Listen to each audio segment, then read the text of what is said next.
বন্ধুরা, তোমরা কেমন আছো সকলে? একটা কথা বলবার জন্য এই ভিডিওটা করা। এই পশ্চিমবঙ্গের বেসিক্যালি অ্যাভারেজ শিক্ষার মান কিন্তু ভীষণ ভীষণ নিম্নগামী। নিম্নগামী মানে ভীষণ, মানে ভীষণ লেভেলে নেমে গেছে। এই 70-80 দশকেও গ্র্যাজুয়েটদের যে লেভেল ছিল আর আজকের যে গ্র্যাজুয়েশনসের যে লেভেল, দুটো কিন্তু এক নয়। অথচ ভুরি ভুরি নম্বরের পাহাড় সকলের কাছে আছে। এরম নয় যে আগে সব কিছু ভালো ছিল, এখন কিছুই ভালো নেই। সরি, এরকম ব্যাপারটা নয়। এখন অনেক ইনফরমেশনের ফ্লো রয়েছে, এখন অনেক ইনফরমেশনের অ্যাক্সেসিবিলিটিস রয়েছে। চাইলে মানুষ অনেকের সাথে সোশ্যাল মিডিয়াতে কন্ট্যাক্ট করে অনেক নতুন ইনফরমেশন, নতুন ফোরাম বেসিক্যালি এক্সপ্লোর করতে পারে। কিন্তু সেই সমস্ত সুবিধা তো আগে তখন ছিল না। তখন যে যে নিজের কোনো খামতি থাকতো কোনো কোনো পার্টিকুলার সাবজেক্টে, সেটাকে সে গোপন করেই অন্যগুলো দিয়ে মেকআপ করার চেষ্টা করতো। কিন্তু এখন কিন্তু চাইলে সেই সমস্ত আরামসে বেসিক্যালি ওভারকাম করে নিজেকে খুব ভালোভাবে প্রিপেয়ার করা যায়। কথাটা হলো, ইম্পর্টেন্ট কথাটা হলো চাইতে হবে। সেই অ্যাভেলেবিলিটিস কিন্তু সব জায়গায় আছে। পাশ করিয়ে দিন, আমি পড়াশুনো করব না, ধর্ণা দেব, তারপর কাকু এসে বকবে রাস্তার মধ্যে, এই সমস্তগুলো খুব অবক্ষয়ের লক্ষণ। আসল কথাটা কি জানো? আমাদের মানে তোমাদের যে এখনকার জেনারেশন যারা পড়াশুনো করছো, মাধ্যমিক দিচ্ছ, উচ্চ মাধ্যমিক দিচ্ছ, তারাই তো পরবর্তীকালে ভবিষ্যতে বাবা মা হবে। তাদের মধ্যে থেকেই লোকজন শিক্ষকও হবে। হ্যাঁ। আর সবাই আমরা জানি, এটা এটা ফ্যাক্ট, এটা অ্যাকসেপ্টেড ফ্যাক্ট যে উচ্চ মেধার যে ছেলেমেয়েরা তারা কেউ শিক্ষকতায় এখন আসছে না। বেশিরভাগ ক্ষেত্রেই তারা শিক্ষকতায় আসছে সে বকলমে, মানে খুব হায়ার স্টাডিজ করে বাইরে বিদেশ থেকে বা ভারতের উচ্চ উচ্চ সমস্ত বিশ্ববিদ্যালয়গুলো থেকে ডিগ্রি টিগ্রি নিয়ে হয় তারা ভালো পয়সার জন্য অন্য কোথাও সেটেল করছে, নয় তারা কম্প্রোমাইজ করে এখানে থাকতেই হবে এরকমভাবে কম্প্রোমাইজ করে আরও বড় ইনস্টিটিউটগুলোতে জয়েন করছে। সেগুলো সবার সকলের নাগালের মধ্যে নয়, সেই ইউনিভার্সিটি, সেই ইনস্টিটিউটগুলো। তো সার্বিকভাবে যেই পড়াশুনোর মান যদি উন্নত না হয়, তাহলে এই যারা আন্দোলনকারী তাদের মধ্যে থেকেই কেউ গিয়ে শিক্ষক হবে, প্রাথমিক শিক্ষক হবে। এবং তারপর ভাবো এই জেনারেশনটার যে বাচ্চাগুলো, বেসিক্যালি পরবর্তী জেনারেশনের যে বাচ্চাগুলো, তারা কি শিক্ষক পাবে যাদের থেকে নতুন করে কিছু শেখার আছে? আর একটা কথা না, চ্যারিটি বিগিনস অ্যাট হোম, জানো? সব থেকে বাচ্চার যে কোনো শিশুর শিক্ষার বেসিক পত্তনটা হয় তার বাবা মাকে দিয়ে, মেনলি মা। তো মেয়েদের ক্ষেত্রে পড়াশুনোটা একদম অপরিহার্য, ভালোভাবে পড়াশুনোটা অপরিহার্য to build up not only that, কে মানে শিক্ষা, বিদ্যা বিদ্যা তো কনফিডেন্স দেয়, শিক্ষা তো কনফিডেন্স দেয়, তাই না? এছাড়াও যেটা দেয় সেটা হলো নিজের পরবর্তী জেনারেশনের কাছে আত্মসম্মানটা রক্ষা করাটাও তো একটা ঘটনা। মা কিছু জানে না, মা কিছু পারে না, এই এই এই এই সমস্ত কিন্তু বাচ্চা নালে পরবর্তীকালে এই ধরনের হেয় করবে। এছাড়া আরেকটা কারণ হতে পারে ঘটনা, যে মা কিছু জানে না, বাবা কিছু জানে না, আমিও কিছু জানলাম না। সুতরাং মানে দিনকে দিন ভাবো যে এই জায়গাটা কিন্তু একটা একটা সাইকেলের মতন, মানে এই যে গ্যাপটা না এডুকেশনের, সেটা একদম অ্যাবসোলুটলি একটা সাইকেলের মতন। এই সাইকেলটা কিন্তু বিল্ড আপ হতে থাকবে। আমাদের কেরালে বেসিক্যালি 98%, 97% সাক্ষরতা রেট। আমাদেরও সাক্ষরতা রেট বাড়াতে গেলে ভুরি ভুরি নাম্বার দিয়ে পাশ করিয়ে দিয়ে আদতে কিছু শেখা ফেকা হলো না, লোকে ক্লাস নিয়ে নিল, 6 মাসে সিলেবাস 3 মাসে কমপ্লিট করিয়ে দিল। এটা কিন্তু এক ধরনের শিক্ষাগত পরিকাঠামোর ত্রুটি। যদি কোনো শিক্ষক এরকম ধরনের কাজ করে থাকেন, আমি তো প্রথমত বলবো সেইগুলো শিক্ষকই নন। তো কোথাও না কোথাও এটা বুঝতে হবে যে তাদের দায় নেই। তাদের কি দায়? তাদের ব্যাচে ব্যাচে ছেলেবেলে। একটা শিক্ষককে একটা ছাত্র সারা জীবন মনে রাখে, একটা ছাত্রকে একটা পার্টিকুলার শিক্ষক সারা জীবন মনে নাও রাখতে পারে, তাই না? সেরকম ছাত্র হলে নিশ্চয়ই সারা জীবনের বন্ধন থাকে।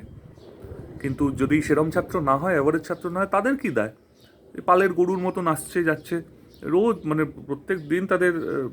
কিন্তু যদি যদি জানো, শিক্ষকতা করাটাও কিন্তু একটা চ্যালেঞ্জের ব্যাপার। মানে প্রত্যেক দিন শিক্ষককে নিজেকে স্টাডি করতে হয়, পড়াশুনো করতে হয়। এরকম নয় যে আমি একবার পাশ করে গেছি সুতরাং আমি একটা পিএইচডি নিয়ে নিয়েছি, আমাকে না পড়াশুনো করলেও চলবে না। প্রত্যেক দিন তাকে প্রত্যেকটা ক্লাসে যখনই অ্যাটেন্ড করে তাকে নতুন করে সমস্ত কিছু ঝালিয়ে কি বলবো না বলবো, কতটা বলবো কতটা বলবো না, কতটা বললে তার পরবর্তীকালেরও বলার অবকাশ থাকবে, এসবগুলো প্রচুর স্টাডি করতে হয়। এটা বিশাল বড় বিজ্ঞান একটা।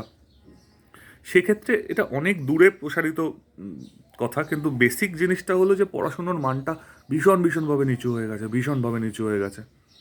গাদা গাদা নাম্বার পেয়ে গিয়ে তারপরে কি করবে, এরপরে কি করবে? আমি দিল্লি, তারপরে তোমার রুড়কির প্র্যাকটিক্যালি কথা বলছি, তারপর তোমার বোম্বের ছেলে মেয়েদের কথা বলছি, ব্যাঙ্গালোরের ছেলে মেয়েদের কথা বলছি। এরা কাঠামোগতভাবে কিন্তু অনেক কম্পিটিটিভ, মানে 8 থেকেই রীতিমতন 7-8 থেকেই নিজেরা কম্পিটিটিভ স্টাডি করতে থাকে, মানে মাধ্যমিক নয় তাদের লেভেল। তাদের লেভেলটা কিন্তু আগে পশ্চিমবঙ্গে এরকম ছিল যে তারা কম্পিট করতো, ম্যাথ অলিম্পিয়াডে জয়েন করতো, এখনও করে, এখনও খুব মুষ্টিমেয় কিছু ছেলেপেলে করে, কিন্তু তখন মানে তৈরি হতো অল ইন্ডিয়াদের বিট করবার জন্য। ট্র্যাডিশনালি শিক্ষা ব্যবস্থাতে প্রবলেম রয়েছে, আমার বাবা আমলেও যথেষ্ট প্রবলেম ছিল। লার্নিং ইংলিশটাকে হঠাৎ করে ইমপ্লিমেন্ট করে মেন কোর্স অফ ইংলিশ উঠে, কিন্তু ভুরি ইংলিশে ফেল করতে বলে লার্নিং ইংলিশ নিয়ে এলো। লার্নিং ইংলিশ থেকে কিন্তু শেখার অনেক কিছু ছিল, কিন্তু শিক্ষক সেরমভাবে সবাই অতটা অ্যাপ্ট ছিলেন না। ভাগ্যক্রমে আমাদের স্কুলে বেসিক্যালি আমরা খুব ভালো ভালো দুজন টিচারকে পেয়েছিলাম, যারা বাংলা মিডিয়ামের হয়েও আমাদের ভিত তৈরি করে দিয়েছিল ইংলিশে। তো কিন্তু কিন্তু কথাটা কি জানো, কথাটা হলো নিজেদের বাড়ির পরিকাঠামো, আগ্রহ, এটা হলো মূল দুটো কারণ। তারপর হলো পেরিফেরাল কারণ হলো স্কুল, ভীষণ ইম্পর্টেন্ট কারণ।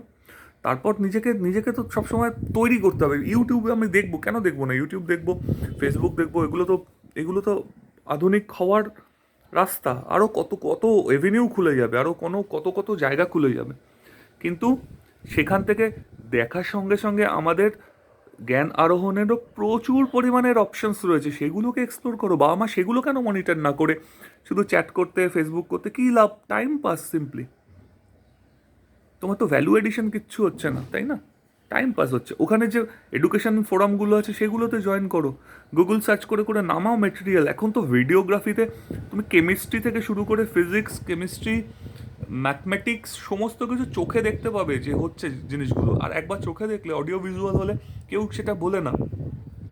তা না করে যদি কার্টুন নেটওয়ার্ক দেখো, টাইম পাস করার জন্য সিনেমা ক্লিপস দেখো, কে কী বললো, কাকে কী বললো, সেই সবে পার্টিসিপেট করো, নিশ্চয়ই করবে, সেগুলো বুদ্ধিমত্তার বিকাশের পরিচয়। কিন্তু শুধুই সেগুলো যদি করো, তাহলে কীভাবে নিজের জ্ঞান গম্ভীর বিকাশ হবে বলো? এখন সোশ্যাল মিডিয়া হলো সব থেকে বড় বড় টিচার, তাকে সেভাবে নাও। নিজের কেরিয়ারটাকে নষ্ট করার পরে আজকে নষ্ট করবে, কালকে কেউ ফিরে তাকাবে না, তারপর পরশু দিন বলবে আমি চাকরি পাইনি, এ রাজ্যে চাকরি পাওয়া যায় না। চাকরি হয়তো পাওয়া যায় না, ঠিক কথা, কিন্তু কিন্তু নিজের কিছু করবার জন্য তো শিক্ষার দরকার হয়, তাই না? চাকর শব্দ থেকে চাকরি, আইডিয়ালি চাকরিটা না না করে লোকে নিজের কিছু করার, চাকরি তৈরি করার চেষ্টা করাটা আইডিয়ালি হওয়া উচিত। কিন্তু তার জন্য প্রচুর পরিমাণে বিদ্যার প্রয়োজন। বিদ্যার মানে জ্ঞানের প্রয়োজন। জ্ঞানের প্রয়োজন মানে কিন্তু শুধুমাত্র ডিগ্রি নয়, জ্ঞানের প্রয়োজন মানে কারিগরি জ্ঞানেরও প্রয়োজন, ইকুয়ালি প্রয়োজন।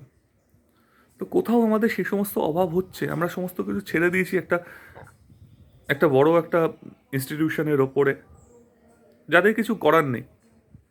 শিক্ষার মাথা যারা বসে আছে তাদের শিক্ষাগত যোগ্যতা নিয়ে প্রশ্ন আছে, তাদের সার্টিফিকেটস নিয়ে, তাদের ডিগ্রি নিয়ে আমাদের প্রশ্ন আছে। আমরা জানি সমস্ত কিছু, কিন্তু সে তারা তাদের জায়গায় পৌঁছে গেছে, তাদের যা করণীয় ছিল তাদের ক্যাপাসিটি দিয়ে পৌঁছে গেছে। আমরা একটা পুরো জেনারেশনের পর জেনারেশন রুইন করার পথে চলে যাচ্ছি, ঠিক না? তাই না? ইমাজিনেশন বাড়াতে হবে, শুধু অডিও ভিজুয়ালে কিন্তু হয় না। ইমাজিনেশন বাড়ানোর জন্য বই পড়ার দরকার। বইয়ের মতন বড় বন্ধু আর কিছু নেই।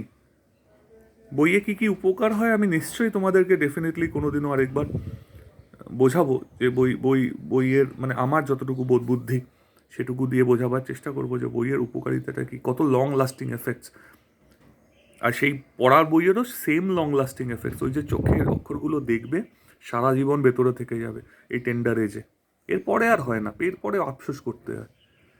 রাস্তায় টাস্তায় না নেমে বরং ভালো করে প্রিপারেশন করো, যা পারছো না জিজ্ঞেস করো। যদি মনে হয় কোনো সাহায্যের দরকার, বেসিক্যালি আমাকেও অ্যাপ্রোচ করতে পারো। আমি আমার ইনফরমেশন সোর্সেস যা আছে সমস্ত দিয়ে দেবো। যে কোনো জায়গার, তোমরা যাই পড়াশুনো করো না কেন, যে কোনো ইনফরমেশন সোর্সেস যদি দরকার হয় আমাকে জানিও, আমি ডেফিনেটলি তাই নিয়ে পার্টিকুলার সাবজেক্টস নিয়েও ভিডিও বানিয়ে দেবো। যাতে কোনো ওয়ান শট গো, একটা সোর্সে গেলে সমস্ত কিছু তোমাদের কভার হয়ে যায়। হ্যাঁ, তো ভালো করে পড়াশুনো করো, এটা ইম্পর্ট্যান্ট তোমাদের নিজেদের কেরিয়ারের জন্য, মানুষ হওয়ার জন্য ইম্পর্ট্যান্ট, কনফিডেন্স পাওয়ার জন্য ইম্পর্ট্যান্ট।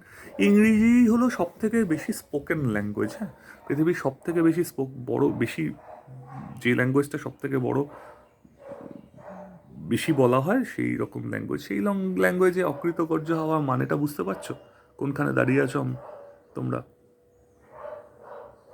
আসছি আজকে।